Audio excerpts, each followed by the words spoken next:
नमस्कार, बहुत स्वागत है आपका विंध्या टाइम्स में। हाजिर हुए रीवा की दो खबरों के साथ बात करते हैं पहली खबर की, जहां रीवा में दशहरा उत्सव समिति द्वारा आयोजित भव्य भरत मिलाप समारोह में कल आस्था का सैलाब उमड़ पड़ा। जिस उत्साह के साथ दशहरा मनाया गया, उसी भव्यता के साथ यह ऐतिहासिक कार्यक्रम भी संपन्न हुआ।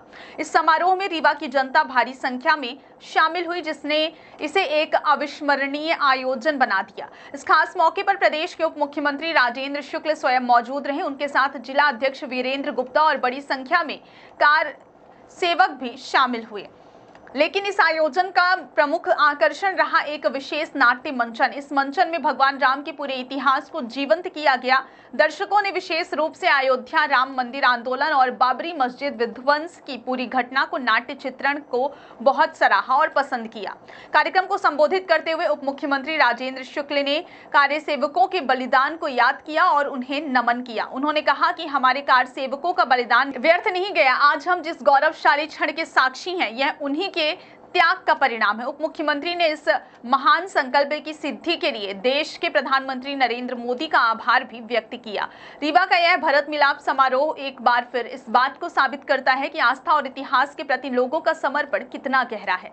मोहित सिवानी जी और उनकी पूरी टीम जिस तरह से इस पूरी भगवान राम के मंदिर की जो लंबी यात्रा का जितना अच्छे तरीके से हमारे देश में इसकी पुनर्स्थापना हुई है, वास्तव में भारत के लोगों की आस्था का जिस प्रकार से सम्मान हुआ है, उस पूरी यात्रा का चित्रण आपने बहुत ही बेहतर तरीके से किया। आपको बहुत बहुत बधाई। ऐसा लग रहा था कि हम लोग 18वीं शताब्दी से शुरू हुए और अब आकर उस मंदिर के भव्य निर्माण के साक्षी बने। और आज आपका भरत मिलाप का ये कार्यक्रम में ये प्रसंग आया और कल मुझे अयोध्या भी आना है। कल सुबह 6 बजे यहाँ से निकलेंगे। वहाँ पर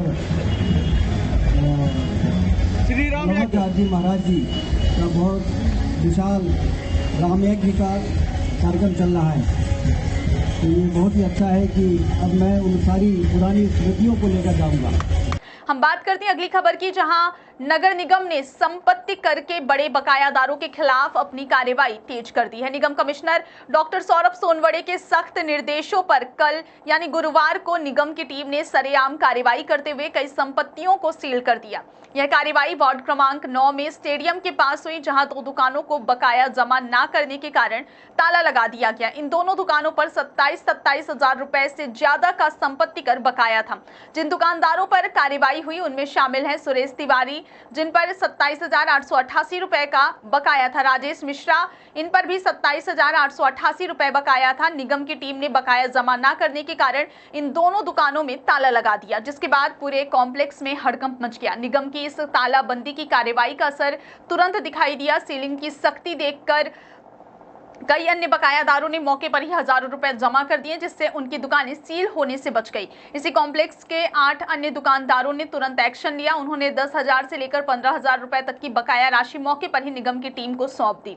यह दिखाता है कि निगम की सख्त कार्रवाई रंग ला रही और लंबे समय से बकाया टैक्स अब वसूल हो रहा है। सिर्फ इतना ही नहीं, यह कार्रवाई वार्ड 9 तक ही सीमित नहीं रही। निगम की टीम ने वार्ड 18 में भी बकायादारों पर दबाव बनाया। वहां की तालाबंदी की कार्रवाई के दौरान एक मकान मालिक उर्मिला सिंह ने तुरंत कार्रवाई से बचने के लिए संपत्ति करके 40,000 रुपए का चेक मौके पर ही टीम को सौंप दिया। इस पूरी कार्रवाई को लेकर नगर निगम आयुक्त डॉक्टर सौरभ सोनवड़े ने मंशा साफ कर दी है। कमिश्नर ने कहा कि जो करदाता समय पर टैक्स जमा नहीं करेंगे, उनके खिलाफ यह कार्रवाई लगातार जारी रहेगी। उन्होंने सभी बकायादारों से सख्त अपील की है कि वे किसी अप्रिय स्थिति से बचने के लिए समय पर अपना संपत्ति कर और अपना अन्य टैक्स जमा करें। रीवा नगर निगम का यह एक्शन उन सभी लोगों के लिए एक सीधा संदेश है जो सालों से टैक्स जमा करने में आनाकानी कर रहे थे। निगम अब राजस्व जुटाने और शहर के विकास के लिए किसी भी तरह की ढिलाई बरतने के मूड में नहीं है।